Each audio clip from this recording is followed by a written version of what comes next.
Welcome to view point. చలికాలంలో తగ్గిన పగటి గంటలు సూర్యరశ్మిని తక్కువగా బహిర్గతం చేస్తాయి.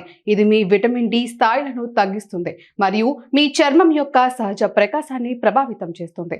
అయితే తక్కువ ప్రత్యక్ష సూర్యకాంతి ఉన్నప్పటికీ శీతాకాలపు నెలలో సన్ స్క్రీన్ ధరించడం చాలా ముఖ్యం. ఎందుకంటే యూవీ కిరణాలు మేఘాల గుండా చొచ్చుకుపోతాయి మరియు ఇప్పటికీ నష్టాన్ని కలిగిస్తాయి.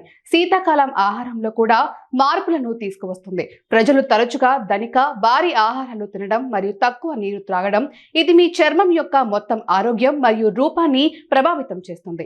అదనంగా ఇంటి లోపల ఎక్కువ సమయం గడపవచ్చు. ఇది తక్కువ శారీరక శ్రమకు దారితీస్తుంది మరియు మొటిమలు లేదా నిస్తేజంగా ఉండటం వంటి చర్మ సమస్యలకు దారితీస్తుంది. చలికాలంలో చర్మం పొడిబారే అవకాశం ఎక్కువ. దీనిని ఎదుర్కోవడానికి ఒమేగా ఫ్యాటీ యాసిడ్స్ అధికంగా ఉండే ఆహారం తీసుకోవాలి. బాదం, పిస్తా, ఆక్రోట్, పల్లీలు, నువ్వులు, అవిసె గింజలు వంటి వాటిని ప్రతిరోజు తీసుకోవాలి. విటమిన్ సి కూడా చర్మం ముడతలు పడకుండా ఉండేందుకు రోగనిరోధక శక్తికి అవసరం. నిమ్మ, కమల, నారింజ, ఆపిల్, జామ, దానిమ్మ మొదలైన తాజా పండ్లన్నీ విటమిన్ సి అందిస్తాయి. ప్రతిరోజు తప్పనిసరిగా మాయిశ్చరైజర్, ఆలివ్ నూనె, కొబ్బరి నూనె వంటివి వాడటం వలన కూడా చర్మం పొడిబారే సమస్య తగ్గుతుంది. పెదవులు పగలకుండా ఉండేందుకు తగినన్ని నీరు తీసుకోవడం, వాజ్లిన్ లేదా నెయ్యి రాసుకోవడం కూడా మంచిదే. శీతాకాలంలో ఆహారాన్ని వేడిగా తీసుకోవడమే మేలు. ఎక్కువగా సూప్స్ తీసుకుంటే శరీరానికి కావలసిన నీరు అందుతుంది.